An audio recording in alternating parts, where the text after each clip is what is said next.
শ্রেণী পরিসংখ্যান প্রথম পত্র বিষয়ে আজকের অনলাইন ক্লাসে সকলকে স্বাগত জানাই। আমি কল্যাণচন্দ্র শুকুল, প্রভাষক, Saint Gregory high school and college.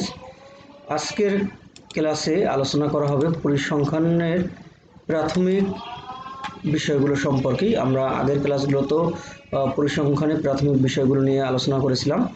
আজকের ক্লাসেও সেই ধারাবাহিকতাই। আজকের ক্লাসে আমরা দেখব আসলে পাঠ্য বই নিয়ে, অর্থাৎ আমরা আসলে কোন বইগুলো পড়ব। যদি আমি আগে তোমাদেরকে এই বিষয়ে বলেছিলাম, তারপর আজকে বইয়ের ছবি সহকারে তোমাদের আসলে সেটা দেখাবো কোন বইগুলো তোমরা পড়বে। একই সাথে আমরা পরিসংখ্যানের যে গণসংখ্যা নিবেশন তৈরি করা, গত ক্লাসে বিশেষ করে লেকচার 2-এ একটা পদ্ধতি দেখেছিলাম, আজকেও আবার একটা পদ্ধতি দেখবো, আগামী দিনেও দেখবো। অর্থাৎ আমরা প্রাথমিক যে পাঠগুলো আছে এগুলোই পর্যায়ক্রমে প্রথম দিকে দেখতে থাকবো, যাতে করে তোমরা খুব সহজেই বিষয়টিকে আয়ত্ত করতে পারো। আজকের শুরুতেই যেটা আমরা দেখবো, আমাদের সিলেবাসে যেই বইগুলোর কথা বলে দেওয়া ছিল পরিসংখ্যান বিষয়ের জন্য, তারই একটি বই হলো মোহাম্মদ আব্দুল আজিজ স্যারের লেখা, যেটা হলো দ্য এঞ্জেল পাবলিকেশনস থেকে প্রকাশিত। বইটির লেটেস্ট যে ভার্সনের একটা ছবি তোমাদেরকে আমি দিয়েছি, তোমরা কেনার সময় অবশ্যই এটা দেখে নিতে পারো, বা আপডেট তোমরা যেটা পাবে সেই আপডেট ভার্সনটাই অবশ্যই কিনবে। আর আপাতত পরিসংখ্যান প্রথম পত্রটা শুধু দেখানো এই কারণেই, যে কারণ এই ফার্স্ট ইয়ারে তোমাদের সেকেন্ড পেপারটা না কিনলেও চলবে, কারণ আমরা ফার্স্ট ইয়ারে শুধুমাত্র প্রথম পত্রটাই পড়াবো আমার সাবজেক্টে। সুতরাং তোমরা আপাতত প্রথম পত্রটা কেনো, এবং সেটা একটা বা দুইটা তোমরা যে বইগুলোই কিনতে পারো, তোমরা অবশ্যই এই বইটি অবশ্যই কিনে নেবে, আজিজ স্যারের বইটি। এর সাথে আমরা আরেকটি বইয়ের ছবি দেখব, সেটি হলো হোসানুল কবির মিঠু স্যারের বই। এই বইটি লেকচার পাবলিকেশনসের প্রকাশিত। এই বইটিও তোমরা আসলে নিতে পারো, আমি আগের ক্লাসে বলেছিলাম। যদিও দুইটা বই যারা পড়তে আগ্রহী তারা এই দুইটাই কিনে নাও। আর যদি আরও কেউ বেশি বই কিনতে চাও, সেক্ষেত্রে তোমরা ডক্টর সিদ্দিকুর রহমান স্যারের বই আছে, তারপরে ফিলিপ চার্লস সরকার, এই স্যারের বইটা দেখতে পারো, নটরডেমের স্যার। তারপরে তোমার খান মোহাম্মদ শরীফ স্যারের বই আছে, তুমি এটা দেখতে পারো যারা আর একটু বেশি আগ্রহী থাকবে। তাহলে অবশ্যই যারা একটা বই কিনতেছো তারা আজিজ স্যারের বইটি কিনবে, যারা দুইটা বই কিনছে আজিজ স্যার এবং মিঠু স্যারের বই, এই দুইটা বই অবশ্যই কিনে নেবে। তারপরে হয়তো যারা আর একটু বেশি আছে তারা অন্য বইগুলো কিনতে পারো, অথবা এই সবগুলো বই আসলে আমাদের কলেজ লাইব্রেরিতে আছে। তোমরা যদি সময় পাও তাহলে আসো, এসে দেখো, পড়ো, বা কোন বইটা আসলে তোমার কেমন লাগে সেগুলো যাচাই বাছাই করে যেতে পারবে, দেখতে পারবে, বা কোন বইতে লেখাগুলো কিভাবে, কোনটা উপস্থাপন ভঙ্গি কীরূপ, সেটা তুমি নিজে দেখেও আসলে চয়েস করে নিতে পারবে। যাই হোক, আমরা আরেকটু বিষয়, পাঠ্য বইয়ের বাইরে আমরা যদি সিলেবাস নিয়ে একটু চিন্তা ভাবনা করি। আমি একেবারে ফার্স্ট ক্লাসে তোমাদেরকে বলেছিলাম যে আমাদের ফার্স্ট ইয়ারে দুইটা পরীক্ষা হয়, এবং সেকেন্ড ইয়ারেও আরও দুইটা প্রধান পরীক্ষা হয়, এবং মাঝখানে তো কুইজ পরীক্ষাগুলো হয়। জানি না এই বছর করোনার কারণে কুইজ পরীক্ষাগুলো আসলে আদৌ কবে শুরু হবে। যতদিন করোনার কারণে শিক্ষা প্রতিষ্ঠান বন্ধ থাকবে ততদিন কুইজ পরীক্ষা তো হবে না, কিন্তু এই যে বড় টার্ম পরীক্ষা যেগুলি, সেগুলো কিন্তু অবশ্যই হবে। সেটা যদি কলেজে এসে সম্ভব নাও হয়, অন্তত বাসায় বসেও যদি ইনহাউস পরীক্ষার যে সিস্টেমটা সেভাবেও যদি করা সম্ভব, তাও কিন্তু হবেই। সুতরাং সেই আলোকে আমি আসলে আজকের সিলেবাসটা তোমাদের একটু দেখাবো, যে আমাদের ফার্স্ট ইয়ারে তো প্রধান দুইটা পরীক্ষা। প্রথমত হলো অর্ধবার্ষিক পরীক্ষা। সেই পরীক্ষাতে পরিসংখ্যান বিষয়ের প্রথম 4টা অধ্যায়, অর্থাৎ অধ্যায় 1, 2, 3 এবং 4, এই 4টা অধ্যায় কিন্তু দেয়া আছে তোমাদের। তোমরা সবাই ইতিমধ্যে সিলেবাস পেয়েছো যারা সেন্ট গ্রেগরি স্টুডেন্টস। তো তোমাদের এই সিলেবাস যদি তোমরা একটু মনোযোগ দিয়ে দেখো, তাহলে দেখবে এই 4টি অধ্যায়ের কথা বলা আছে, এবং এই 4টি অধ্যায় থাকবে, এবং এখান থেকে এই 4টি অধ্যায় থেকে মোট 8টা প্রশ্ন থাকবে সৃজনশীল। তো নিচে সেই কোশ্চেন প্যাটার্নটা বলে দেওয়া আছে যে মোট 8টা সৃজনশীল থাকবে, তোমাকে সেখান থেকে 5টা প্রশ্নের উত্তর দিতে হবে, এবং প্রত্যেকটা সৃজনশীলে 10 মার্ক করে, এবং মোট মার্ক হবে তাহলে 5 10 কে 50। এখানে একটা বিষয় বলে নেই, এই সৃজনশীলের কিন্তু মোট 4টা অংশ থাকবে, ক, খ, গ এবং ঘ। কতে থাকবে 1 নম্বর অর্থাৎ জ্ঞানমূলক প্রশ্ন, খতে থাকবে অনুধাবনমূলক প্রশ্ন, যেটা 2 নম্বরের জন্য হয়। এই দুইটা পার্ট আসলে সাধারণত থিওরি থেকেই থাকে, তাত্ত্বিক যে অংশটা রয়েছে, এবং গতে প্রয়োগমূলক, যেটা 3 নম্বরের জন্য, এবং ঘতে উচ্চতর দক্ষতার প্রশ্ন, যেখানে 4 নম্বর, মোট 10 মার্ক। তো এখানটাতে ক এবং খ এই দুইটা পার্ট, অর্থাৎ জ্ঞান এবং অনুধাবনমূলক প্রশ্নটা হবে তোমার থিওরি পার্ট থেকে ম্যাক্সিমাম, 2-1টা ব্যতিক্রম ছাড়া। আর গ এবং ঘ এর ক্ষেত্রে ম্যাক্সিমাম ক্ষেত্রেই অঙ্ক বা আমাদের যে বিভিন্ন রকম চিত্র যেগুলো আছে তোমাদের সিলেবাসের অন্তর্গত, যেমন তোমাদের যদি অর্ধবার্ষিক পরীক্ষা আমরা দেখি বিভিন্ন রকম চিত্র রয়েছে, যেই চিত্রগুলো সম্পর্কে তোমরা আগেও পরিচিত অবশ্যই স্কুল লেভেলে করে আসছো। সেগুলোর মধ্যে যেমন তোমার আছে পাই চিত্র, তারপরে তোমার আয়তলেখ, অজীব রেখা, গণসংখ্যা রেখা, গণসংখ্যা বহুভুজ, তারপরে গণসংখ্যা নিবেশন তৈরি করা। এরপরে তোমার আরেকটা নতুন পার্ট আছে যেটা শাখাপত্রক ডায়াগ্রাম। এটা একেবারে সহজ একটা পার্ট বা চিত্র পদ্ধতি বা উপস্থাপন ভঙ্গি আসলে, যদি এখানে আমাদের চিত্র আঁকতে হয় না, কিন্তু এটা অবশ্যই চিত্রের নাম অনুসারে হলেও কিন্তু আসলে চিত্র আঁকার প্রয়োজনে আমাদের জাস্ট তথ্যগুলোকে একটা প্যাটার্নে উপস্থাপন করতে হয়। তো এইগুলো তোমাদের চিত্র আছে, এই চিত্রগুলোও কিন্তু তোমার থাকতে পারে। আবার চিত্র থেকে কিছু কিছু মান নির্ণয়ের কিছু বিষয় রয়েছে, যেমন আমরা অজীব রেখা থেকে মধ্যক নির্ণয় করতে পারি, আর তারপরে আয়তলেখ থেকে প্রচুরক নির্ণয় করতে পারি। এই এই কাজগুলো কিন্তু আমরা চিত্র সাহায্যে করতে পারি। তো এগুলোও কিন্তু গ এবং গয়ের প্রশ্নে আসলে সাধারণত থাকে।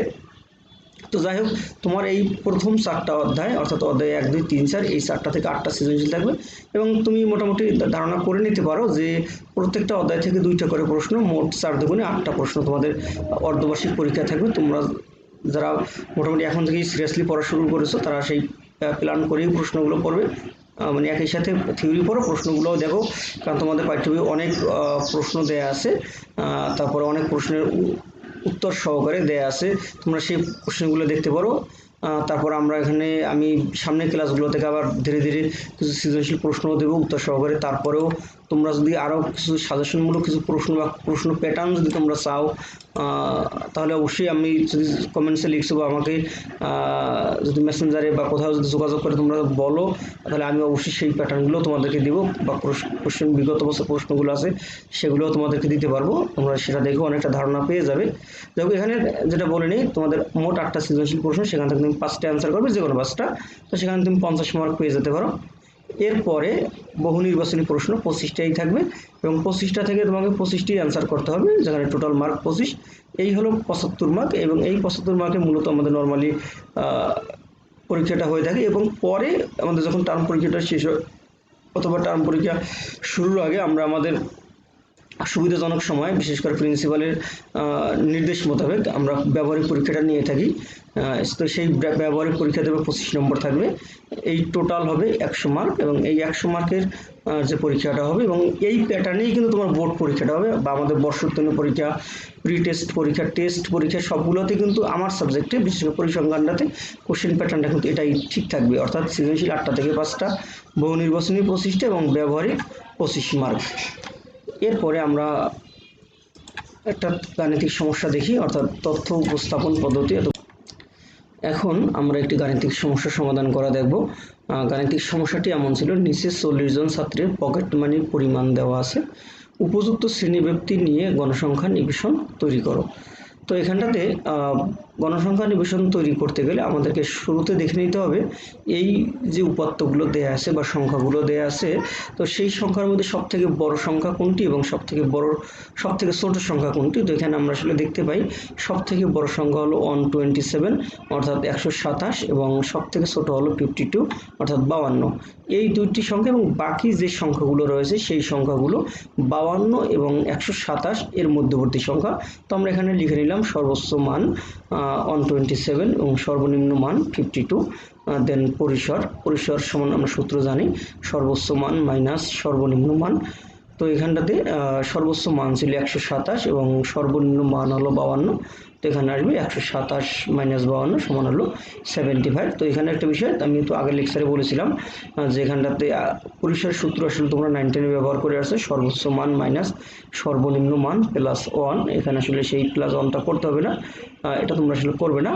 তার মানে এখানে যে প্লাস 1 লিখিনি সেটা কিন্তু আসলে ভুল না, এটা তোমরা খেয়াল করবে। যেখানে এখন থেকে তোমরা অবশ্যই সর্বোচ্চ মান মাইনাস সর্বনিম্ন মান এই সূত্র ব্যবহার করেই পরিসরটা নির্ণয় করবে।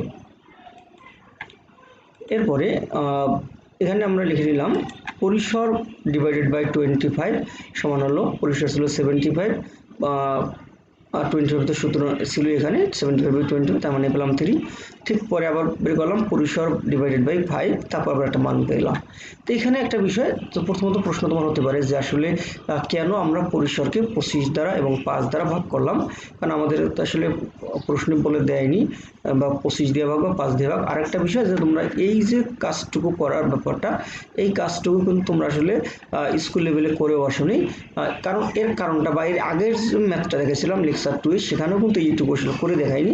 এর কারণটা আসলে কি, মূল বিষয়টা হলো আমাদের আগের যে লেকচারটি ছিল সেখানে কিন্তু শ্রেণীব্যক্তিটা বলে দেওয়া ছিল যে শ্রেণীব্যক্তি 10 ধরে গণসংখ্যা নিবেশন তৈরি করবে, কিন্তু আজকের যে লেকচারটা, তো সেখানে কিন্তু প্রশ্নের শ্রেণীব্যক্তির কথাটা আসলে উল্লেখ নেই, শুধুমাত্র বলছে উপযুক্ত শ্রেণীব্যক্তি নিয়ে গণসংখ্যা নিবেশন তৈরি করে। এখন প্রশ্ন হলো আমি উপযুক্ত শ্রেণীব্যক্তি বলতে আমি কোনটাকে বুঝবো, অর্থাৎ আমি কোন সংখ্যাটা নেওয়াটা উপযুক্ত হবে। এখন ব্যাপারটা আমি তো হ্যাঁ, আমি আমাদের নর্মালি একটা অভ্যাস আছে 10 ধরে করার বা 5 ধরে করার, সেটা আমি করতে পারি, হয়তোবা সেটা উপযুক্ত হতে পারে কোনো কোনো ক্ষেত্রে, কিন্তু আবার নাও হতে পারে। সেই উপযুক্ততা যাচাইয়ের জন্যই মূলত একবার 5 দিয়ে ভাগ, একবার 25 দিয়ে ভাগ। কেন, এখন প্রশ্ন কেন 5 দিয়ে ভাগ আর কেন 25 দিয়ে ভাগ, কেন আমরা অন্য কোনো সংখ্যা দ্বারা ভাগ করি না? মূল বিষয়টা হলো একটা গণসংখ্যা নিবেশন তৈরি করতে গেলে সেই গণসংখ্যা নিবেশনে মিনিমাম 5টা শ্রেণী থাকতেই হবে। এখানে এটা একটা নিয়ম করে দেওয়া আছে যে তুমি 5টার কম শ্রেণী নিয়ে কিন্তু তুমি গণসংখ্যা নিবেশন তৈরি করতে পারো না। শ্রেণী বলতে আমি যেটাকে তোমাদেরকে বুঝিয়েছি সেটা হলো গিয়ে তোমার যেমন আমরা শ্রেণী ব্যক্তির জায়গায় লিখি না, যেমন 21 থেকে 30, 31 থেকে 40, অথবা 20 থেকে 30, 30 থেকে 40, 40 থেকে 50। এই যে 20 থেকে 30 এটা কিন্তু একটা শ্রেণী, 30 থেকে 40 এটা কিন্তু একটা শ্রেণী। তো এইরূপ মিনিমাম তোমাকে 5টা শ্রেণী নিতেই হবে, এবং সর্বোচ্চ তুমি এখানে 25টা শ্রেণী নিতে পারবে। এই কারণেই যেহেতু আমাদের শ্রেণী সংখ্যা সর্বোচ্চ 25 এবং সর্বনিম্ন 5, তাই আমরা একবার 25 দিয়ে ভাগ করবো এবং 5 দিয়ে ভাগ করবো। ভাগ করার পরে আমরা যেই দুইটা সংখ্যা পাবো, এই দুই সংখ্যার মধ্যবর্তী আমরা যে কোনো সংখ্যা বা আমাদের সুবিধাজনক যে কোনো সংখ্যাকে আমরা যদি শ্রেণীব্যক্তি নেই, তাহলে অবশ্যই শ্রেণী সংখ্যা 5 থেকে 25 এর মধ্যেই হবে। এখন কথা হলো আমি 3 থেকে 15 এর মধ্যে কোন সংখ্যাটিকে ধরবো। তুমি চাইলে এখানে অবশ্যই 5 ধরে গণসংখ্যা নিবেশন তৈরি করতে পারো, 6 ধরে করতে পারো, 8 ধরে করতে পারো, 10 ধরে করতে পারো, 12 ধরে করতে পারো, 13, 14, এমনকি 15 ধরেও তুমি করতে পারো। তবে আমরা এখানে 10 ধরে করলাম, কারণ আমরা নর্মালি 5 এবং 10 ব্যবহার করি। এর একটা কারণ হলো, এবং এটা দ্বারা আমাদের ক্যালকুলেশন করাটা সহজ হয়। যদি আমি 9 শ্রেণীব্যক্তি ধরি, তোমাকে কিন্তু হিসাব করে করে লিখতে হবে। তুমি যদি 11 ধরো, 12 ধরো, 13 ধরো, সেটা কিন্তু হবে না তা নয়, সেটা অবশ্যই হবে, কিন্তু ক্যালকুলেশনও তোমাকে একটু হিসাব করে করতে হবে, তোমাকে একটু পরিশ্রম বেশি করতে হবে। যাই হোক, আমরা যেটা আমাদের জন্য সুবিধাজনক হবে আমরা আসলে সে কাজটাই করবো। এখানে আমি 10 শ্রেণীব্যক্তি ধরে গণসংখ্যা নিবেশন তৈরি করা হলে যেটা বললাম, শ্রেণীর সংখ্যাটাকে নির্ণয় করে নেব। তো শ্রেণী সংখ্যা নির্ণয়ের সূত্র পরিসর ডিভাইডেড বাই শ্রেণীব্যক্তি, এটা তোমরা আসলে আগেই দেখে আসছো বা 9 জন্য তো পড়ে ফেলছো। তো পরিসর এখানে আমরা পেয়েছিলাম 75 এবং শ্রেণীব্যক্তি ধরলাম 10। তো 75 ডিভাইডেড বাই 10 সমান আসলো 7.5। এখানে কিন্তু শ্রেণী সংখ্যা একটি ভগ্নাংশ সংখ্যা চলে আসলো। তো আমরা জানি যে শ্রেণী সংখ্যা তো ভগ্নাংশ হতে পারে না, কারণ ভগ্নাংশ সংখ্যক শ্রেণী নেওয়া সম্ভব হয় না। এই কারণে আমরা শ্রেণী সংখ্যাটাকে পূর্ণ সংখ্যায় রূপান্তর করব। নিয়মটা হলো এখানে আমাদের যেই ভগ্নাংশ সংখ্যাটি আসবে তার পরবর্তী পূর্ণ সংখ্যা পূর্ববর্তী পূর্ণ সংখ্যা কিন্তু নয়। এখানে 7.5 মানে আমি কিন্তু 7টা শ্রেণী নিতে পারছি না, আমাকে কিন্তু 8টাই নিতে হবে। যদি এখানে 7.5 না 7.1 আসতো, তখনও কিন্তু আমরা শ্রেণীব্যক্তি 8টাই নিতাম, 7টা কিন্তু নয়। তো সুতরাং আমরা এখানে শ্রেণীব্যক্তি পেয়ে গেলাম 8টি। তো আমাদের শ্রেণী সংখ্যা 8টি এবং শ্রেণীব্যক্তি ছিল 10। এরপরে আমরা যদি গণসংখ্যা নিবেশনটা তৈরি করি, তো গণসংখ্যা নিবেশনে তো দেখে নাও, গণসংখ্যা নিবেশনে আমরা শ্রেণীব্যক্তিটা ধরে নিলাম 50 থেকে 60, তারপরে 60 থেকে 70 এভাবে, তারপরে নিলাম টেলিমার্ক, তারপরটা লিখে তোমার গণসংখ্যা, শ্রেণী মধ্যবিন্দু এবং ক্রমযোজিত গণসংখ্যা। তো এইখানে শ্রেণীব্যক্তির যে বিষয়টা আমরা আগের যে লেকচারটি করেছিলাম সেখানে কিন্তু শ্রেণীব্যক্তি নিয়েছিলাম অথবা 31 থেকে 40, 41 থেকে 50 এভাবে করে, কিন্তু এখানে নিলাম 50 থেকে 60, 60 থেকে 70। আমরা কিন্তু এভাবে নিতে পারতাম 51 থেকে 60, 60 থেকে 70, এটাও কিন্তু শ্রেণীব্যক্তি 10। আর যদি আমরা 51 থেকে 60 বা 60 থেকে 70 নিতাম, 61 থেকে 70 নিতাম, সেটাও কিন্তু শ্রেণীবিভক্তি 10 হতো। যাই হোক, এটা কারণ হলো দুইটা পদ্ধতি এই গণসংখ্যা নির্বাচন তৈরি করার, অবিচ্ছিন্ন গণসংখ্যা নির্বাচন তৈরি করার। একটা হলো অন্তর্ভুক্ত পদ্ধতি, একটা হলো বহির্ভুক্ত পদ্ধতি। আমরা আগের লেকচারে অর্থাৎ লেকচার 2 এ যেটা করেছিলাম সেখানে ছিল অন্তর্ভুক্ত পদ্ধতি, এবং আজকেটা হলো বহির্ভুক্ত পদ্ধতি। এবং বহির্ভুক্ত পদ্ধতিতে আসলে নিয়মটা হলো তোমার ওই যে আগের শ্রেণীর উচ্চ সীমা এবং পরের শ্রেণীর নিম্ন সীমা এই দুইটা মানকে সমান বানাতে হয়, এবং এই সমান বানানোর জন্যই কিন্তু মূলত 50 থেকে 60, তারপর 60 থেকে 70। তুমি দেখো পরবর্তী আগেরটা উচ্চ সীমা, পরেরটা নিম্ন সীমা, 60 60, তারপরটা 70 70, তারপরটা 80 80, তারপরটা 90 90, এভাবে কিন্তু। তো এইখানটাতে আরও একটা দিক তুমি চিন্তা ভাবনা করতে পারো, যেমন শ্রেণীবিভক্তি যদি আমরা এখানে 10 কী করো, 60 মাইনাস 50, এখানে কিন্তু শ্রেণীবিভক্তি হয় 10। অর্থাৎ আমরা কিন্তু এখানে কাউন্টিংটা কীভাবে করবো, 50-র সাথে যদি 10 যোগ করি তাহলে কিন্তু 60 চলে আসে। আর যদি আমরা অন্তর্ভুক্ত পদ্ধতি করতাম তাহলে কিন্তু আসলে সেভাবে না, কারণ তখন আবার ওই যে যেমন যদি 51 সহ কিন্তু গুনতে হতো, তখন আমাদের ওইটা লাগে না। মোট আমরা এখানে মূলত মান 50 থেকে 60 হলেও কিন্তু প্রকৃতপক্ষে টেলির ক্ষেত্রে যে মানগুলো বসে সেটা হলো 50 থেকে 59 এবং 60, এই মানটা কিন্তু শ্রেণীর বাইরে চলে যাবে। এখানে এই যে শ্রেণীর উচ্চ সীমার মানটা তার পরবর্তী শ্রেণীতে যাওয়ার কারণেই কিন্তু এই পদ্ধতিটার নাম হলো বহির্ভুক্ত পদ্ধতি। কারণ বহির্ভুক্ত পদ্ধতি মানে কি, ওই শ্রেণীর মধ্যে যতগুলো মান সবগুলো তার অন্তর্ভুক্ত থাকবে না, কিছু মান বাইরে চলে যাবে। কিছু মান বাইরে চলে যাওয়ার কারণেই পদ্ধতির নাম বহির্ভুক্ত। তো কোন মানটা বাইরে যাবে, সেই মানটা হলো উচ্চ সীমার মানটা। যেমন প্রথম শ্রেণীতে 60, যদি 60 একটা সংখ্যা আমরা পাই, দেখো 60 কিন্তু দুই জায়গাতে আছে, প্রথম শ্রেণীর উচ্চ সীমায়, পরের শ্রেণীর নিম্ন সীমায়। আমরা কিন্তু সেই 60টাকে প্রথম শ্রেণীতে বসাবো না, বসাবো দ্বিতীয় শ্রেণীতে। আবার কেউ কেউ মনে করতে পারো যেহেতু 60 দুই জায়গাতে আছে আমরা কিন্তু সেটাকে দুই জায়গায় বসিয়ে দিই, এটাও কিন্তু ভুল হবে, কারণ তাহলে তোমার টোটাল গণসংখ্যাটা চেঞ্জ হয়ে যাবে, সেটা কিন্তু একুরেট থাকবে না। এই জন্য একটা সংখ্যাকে একাধিকবার বসানোর কোনো সুযোগ নেই। এই কারণে নিয়মটা হলো যে ওই শ্রেণী উচ্চ সীমার মান তার পরবর্তী শ্রেণীতে গিয়ে বসবে, দেন 70-র মানটা দ্বিতীয় শ্রেণীতে না বসে বসবে তৃতীয় শ্রেণীতে। অনুরূপভাবে 80 তারপরের শ্রেণীতে, 90 তারপরে, বাকিগুলো সেভাবেই যাবে। তো যাই হোক, আমরা এখন যদি টেলিমার্ক বসানো শুরু করি, ঠিক তুমি আগের যে আমরা স্লাইডটিতে দেখেছিলাম যে মানগুলো দেওয়া ছিল 40টি সংখ্যা, এই মানগুলোকে আসলে ধরে ধরে বসাবো। অর্থাৎ প্রথমে 187, এটা কোন শ্রেণীতে বসবে, 87 বা 87 সেটা কোন শ্রেণীতে দেবে, তোমরা টেলিমার্কগুলো বসাতে পারো। তো এখানে সেই হিসাব করে আসলে টেলিমার্কগুলো বসানো আছে, তোমরা সেভাবে টেলিমার্কগুলো বসিয়ে নেবে, এবং পাঁচটা পাঁচটা করে মানে আটি করার যে সিস্টেমটা তোমরা সেভাবে আটিগুলো করে নেবে। অর্থাৎ তোমার প্রথম 4টা দাগ দেওয়ার পরে বা 4টা টেলি নেওয়ার পরে পঞ্চম যে টেলি সংখ্যা এটা তোমার আড়াআড়িভাবে দিবে, সেটা ডান থেকে বামে এটা হতে পারে, আসতে পারে, বাম থেকে ডানেও যেতে পারে, ঠিক মাঝ বরাবর হতে পারে। অর্থাৎ তুমি জাস্ট তুমি আটি আকারে যে তৈরি করেছো সেটার জন্য তুমি আসলে বোঝাতে পারো। একই সাথে সেই 5টা আটি করার পর মাঝখানে একটু স্পেস দিবে, তারপর আবার নতুন করে টেলি নেওয়া শুরু করবে। সেখানে আবার 5টা হলে যেমন এই শ্রেণীতে ছিল 5টা, আবার কিন্তু 5টা, মাঝখানে একটু গ্যাপটা তুমি আবার দিতে পারো। এরূপ করে তোমার যতগুলো টেলিমার্ক হয় তুমি সবগুলো টেলিমার্কে বসাও, এবং সেই টেলির সংখ্যাটাই কিন্তু মূলত গণসংখ্যা। দেখো এখানে প্রথম শ্রেণীতে সে টেলি ছিল 3টা, সুতরাং গণসংখ্যা 3, তারপরটা ছিল 5টা, সুতরাং গণসংখ্যা 5 বা 5। অনুরূপভাবে বাকি গণসংখ্যাগুলো আমরা পেয়ে গেলাম। এবার আমরা গণসংখ্যার যোগফলটা যদি বের করি তাহলে আমরা পেয়ে যাই 40, কারণ আমাদের এখানে উদ্দীপকে কিন্তু সেই 40টা সংখ্যাই দেওয়া ছিল। এরপরে আসবে শ্রেণী মধ্যবিন্দু নির্ণয় করা। শ্রেণী মধ্যবিন্দু নির্ণয় পদ্ধতিটা হলো শ্রেণীবিভক্তি যা দেওয়া আছে, অর্থাৎ শ্রেণী উচ্চ সীমা এবং নিম্ন সীমা এই দুইটি সংখ্যাকে যোগ করে 2 দিয়ে ভাগ করতে হবে। এখানে 50 এবং 60, 50 এবং 60কে যদি যোগ করি তাহলে পেয়ে যাই 110। 110কে যদি 2 দ্বারা ভাগ করি তাহলে পাবো কত, 55।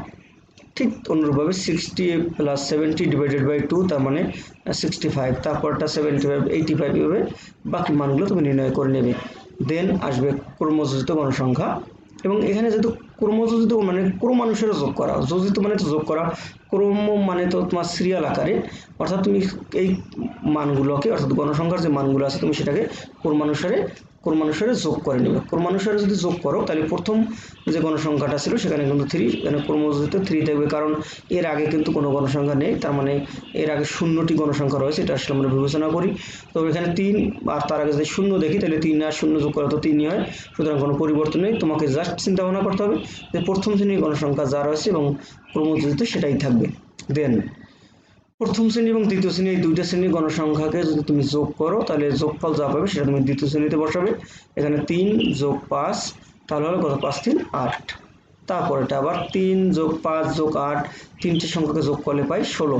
এভাবে তারপরে 4টা 3 5 8 4 যোগ করলে 20। এখন তুমি এভাবে যোগ করে করে পর্যায়ক্রমে বসাতে পারো। আর একটা কাজ, একটু শর্টকাট যদি করো, তাহলে প্রথম শ্রেণীর গণসংখ্যা 3, এখানে তুমি ক্রমযোজিত 3 বসালে, দেন এই 3-এর সাথে যদি তুমি দ্বিতীয় শ্রেণীর মানটাকে হিসাব করো, তাহলে 3 যোগ 5 8 চলে আসলো। এখানে যে 8 পেলে সেই 8 মানে কি, তুমি প্রথম দুইটা যোগফল, সেই যোগফলের সাথে যদি তুমি তৃতীয়টা যোগ করো, তাহলে কিন্তু 3টা যোগ হয়ে গেল। 8 যোগ 8 তার মানে 16। তারপরটা এই 3টার যোগফলের সাথে তুমি চতুর্থটা যোগ করো, অর্থাৎ 16 যোগ 4 20, 20 যোগ 10 30, 30 যোগ 5 35, 35 যোগ 3 38, 38 যোগ 2 40। তুমি এভাবে শর্টকাট ওয়েতে ক্রমযোজিত গণসংখ্যা নির্ণয় করতে পারো। এভাবে করে তোমরা গণসংখ্যা নিবেশনগুলো তৈরি করবে। এবং গণসংখ্যা নিবেশনের উপর আমি আরও কয়েকটা ক্লাস নেব, যাতে করে তোমাদের এই ধারণাটা পরিপূর্ণভাবে স্পষ্ট হয়েছে এবং কারো অন্তত কোনো অস্পষ্টতা না থাকে। তো আজকের ক্লাস এখানেই শেষ করব। তার আগে একটু বিষয় বলে নিই তোমাদের, তোমরা অবশ্যই ক্লাসগুলো মনোযোগ দিয়ে করো, আর পাঠ্য বই অবশ্যই পড়বে। আমি আশা করি যদি কেউ বই না কিনে থাকো সে অবশ্যই কিনবে, এবং ম্যাক্সিমাম কিনে ফেলছো সেটা আশা করতে পারি। তো এখানটাতে তোমরা তোমাদের পাঠ্য বইগুলো অবশ্যই মনোযোগ দিয়ে দেখবে, এবং সাথে সাথে ক্লাসগুলো মনোযোগ দিয়ে দেখবে, তাহলে অবশ্যই তোমাদের বুঝতে সুবিধা হবে। আর একটা বিষয়, তোমরা অবশ্যই এই ক্লাসগুলোকে, এখানে যেই লেকচারগুলো যেভাবে দেওয়া হয় তুমি জমিয়ে না রেখে ডেইলি যদি নোট করে রাখো। বিশেষ করে আমাদের স্কুলের কিছু স্কুলে খাতা বিক্রি করা হয়, স্কুলের নাম, কলেজের নাম দিয়ে, স্কুল অ্যান্ড কলেজের সেই নামের যে খাতাগুলো আছে সেই খাতাগুলো তুমি কিছু কিনে নিতে পারো যদি বাসার কাছাকাছি থাকে। সেই খাতাগুলো তুমি একেবারে সবগুলো ক্লাস সিরিয়াল অনুযায়ী তুমি নোট করে রাখো। তাহলে তোমার সুবিধাটা হলো, যদি ওই নোট তোমার থাকলে এই নোটগুলো তুমি পরবর্তীতে পড়ার সময় ব্যবহার করতে পারবে, এবং এই নোটগুলোই কিন্তু আবার পরবর্তী কলেজ খোলার পরে, অথবা যদি কলেজ খুলতে দেরি হয়, তাহলে তোমাদের যে কোনো একটা ডেট দিয়ে হয়তো বা তোমাদের এই খাতাগুলো আসলে দেখতে চাওয়া হতে হবে, কারণ তুমি আসলে কাজগুলো করেছো কিনা, তুমি ঠিকভাবে তুলেছো কিনা, তোমার লেখাটা ঠিক আছে কিনা, এটা আসলে টিচার চেক করবে। এই কারণে তুমি ওইটা যদি কলেজে জমা দিতে পারবে, এবং তার উপরে কিন্তু একটা মার্কও রয়েছে, যেটাকে আমরা SW বলে থাকি, বা বাড়ির কাজ বা বাসার কাজ। তো সেই কাজের ক্ষেত্রেও তোমার কাজে লাগবে। তার মানে কি, তোমার নোট কিন্তু করাটা দরকার, তোমার নিজের পড়ার জন্য দরকার, তোমার এখানে SBA মার্ক পাওয়ার জন্য কিন্তু দরকার। একই সাথে তুমি আরেকটা কাজ করতে পারো, সেই খাতায় নোট করে রেখে তুমি সেইটার ছবি তুলে এই ক্লাসের যে কমেন্টস জায়গাটা আছে, তুমি সেখানে কমেন্টস করতে পারো, এবং সেক্ষেত্রে তুমি ওই লেখাগুলোর ছবি তুমি দিতে পারো। তার সাথে তোমার অবশ্যই রোল সেকশনটা দিবে, এবং এতে করে আসলে আমি বুঝতে পারবো যে তুমি এই ক্লাসটা করেছো। আর সেই ক্ষেত্রে সাথে তুমি যদি কোনো পার্ট না বুঝতে পারো, তুমি সেটাকে মার্ক করে ওখানেও তুমি তুলে দিতে পারো যে স্যার আমি এই পার্টটুকু অন্তত বুঝতে পারিনি। তাহলেও কিন্তু আমরা আমার ধারণাটা স্পষ্ট হবে যে আসলে আমার ছাত্র কোন অংশটুকু বুঝতে পারেনি, এবং সেটা কিন্তু পরবর্তী সময় বা পরবর্তী ক্লাসে তোমাদেরকে বুঝিয়ে দেওয়ার চেষ্টা করবো। একই সাথে তুমি মেসেঞ্জারে যোগাযোগ করতে পারো, কারণ আইডি নামগুলো তো তোমরা গ্রুপ থেকে পেয়ে যাবে, ফেসবুক পেজ থেকে। তো সেক্ষেত্রে মেসেঞ্জারে কানেক্ট করেও কিন্তু তুমি তোমার সমস্যাগুলো থাকলে সেটা অবশ্যই বলতে পারো, এবং সেই কাজগুলো করবে। কারণ কলেজ বন্ধ, তার মানে ক্লাস কিন্তু আসলে বন্ধ না, অনলাইন ওয়েতে চলছে, এবং তুমি হয়তো কলেজে খুব বেশি প্রেশার তোমাকে দিচ্ছে না এখন, বা দেওয়ার সুযোগও নেই। তার মানে তুমি যে পড়বে না বা অলস সময় কাটাবে, সেটা করাও মনে হয় ভুল হবে, সেটা করবে না আসলে।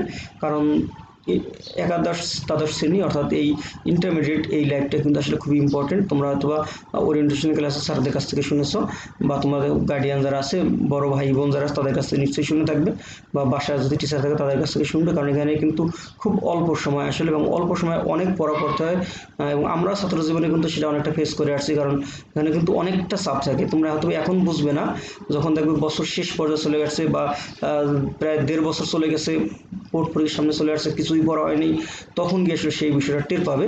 সুতরাং এখন থেকে সতর্ক হও, এবং যারা এখন থেকে সাবধান হবে তারা আমার মনে হয় পরবর্তীতে গিয়ে আসলে ঝামেলা পোহাতে হবে না। সুতরাং তোমরা ভালো থাকো, সুস্থ থাকো, সেই কামনা তো অবশ্যই করি। একই সাথে তোমরা লেখাপড়া করো, এবং বাসার সময়টা বা তোমরা যে সময়টা এখন পাও সেটা অপব্যবহার করবে না, অপচয় করো না। তো সবাই সুস্থতা কামনা করে শেষ করছি এখানে।